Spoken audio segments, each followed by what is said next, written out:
Thomas and Friends has been one of the longest-running kids shows, starting in 1984. Originally, it used models but transitioned into CGI between 2008 and 2009. It's really come a long way, and I was glad to be one of the people working on it. I work for Hit Entertainment as one of the show's writers. I still work for Hit, but I no longer work on the actual show. Since Mattel has recently bought it, they are completely changing the show into something called Thomas and Friends Big World Big Adventures, which I'm pretty sure is going to be a total failure. The main reason I stopped working on the show was because my favorite characters, Edward and Henry, got the boot only to be replaced by the new female characters, which I hated. Mattel thought it was better this way, because the Steam team was unbalanced in terms of gender, only 1 female and 7 male. However, I thought this was a horrible idea, because Thomas and Friends already had an almost equal audience of male and female viewers, thus rendering the addition of these characters completely pointless besides benefiting to the plot, which is Thomas going on an adventure around the world with one of the female characters. Instead of working on the show, I created individual shorts with a group of close co-workers, which are most often focused on Edward and Henry rather than Thomas. They weren't aired on TV, but were uploaded to YouTube for a short time. Anyway, enough with that.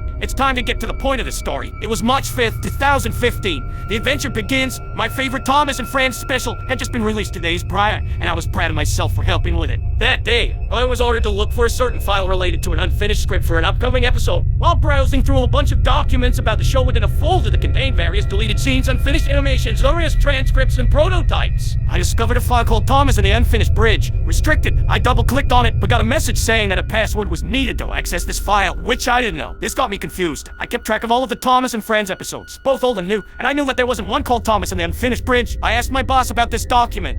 All that. He asked, seeming slightly concerned. In 1986, an episode was going to be made called Thomas and the Unfinished Bridge, but it was never aired. But why? I asked. Well, it was supposed to be a regular episode. My boss explained. The episode was produced as the finale for the second season. From what I was told, the episode was supposed to happen like this.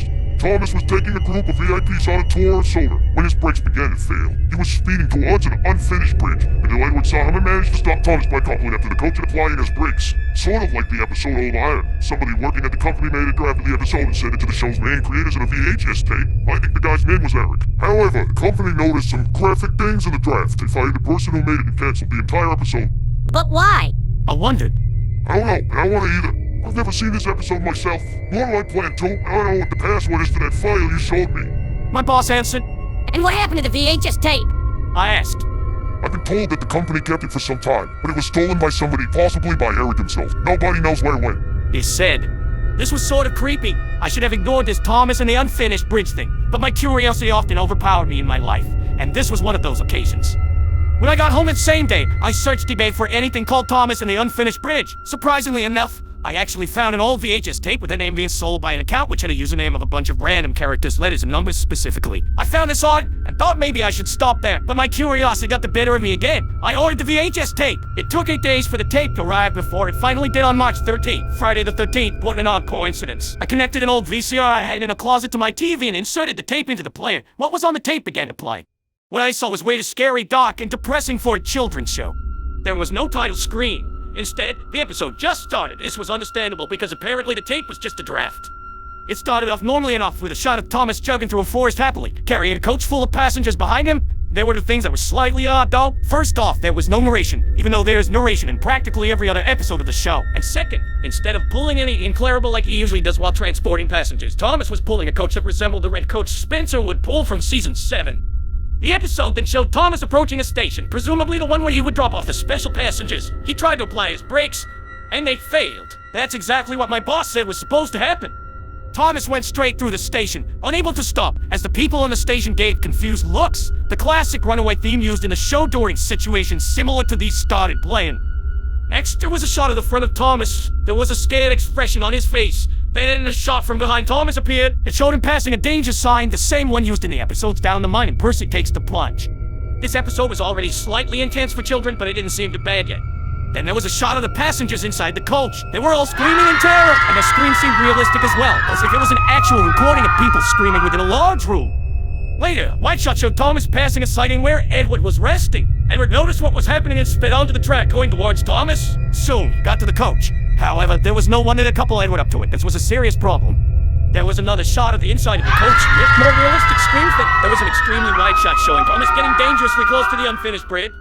Then there was a shot of the inside of Thomas's cabin. His driver said, The brakes are working again! By far, that was the only speaking line in the entire episode besides the screams. What was more odd was that the voice didn't sound like it came from Ringo Starr or George Carlin. Then it showed Thomas. He was probably supposed to apply his brakes, but he didn't. Instead, he smiled and sped up even faster. Now things were getting seriously messed up. The runaway theme began to lower in pitch, becoming distorted and demonic almost, with screams playing in the background. Thomas began to laugh. Then, as I watched with horror, he plunged straight over the side of the bridge with the coach.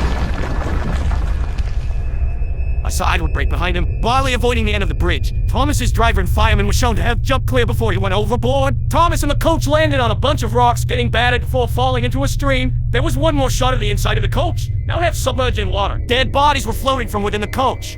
The screen faded to static for about 10 seconds before a new scene was shown. Edward was watching in terror as Toffin had used a blowtorch to take off a wrecked Thomas's face, which showed an expression of pure pain and horror. Tears were running down his cheeks.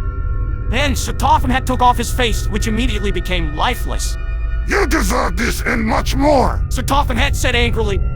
10 more seconds of static before another scene appeared. Edward was in the smelter shed pushing a flatbed, which Thomas's remains were on. It's a shame it had to end this way. Edward murmured.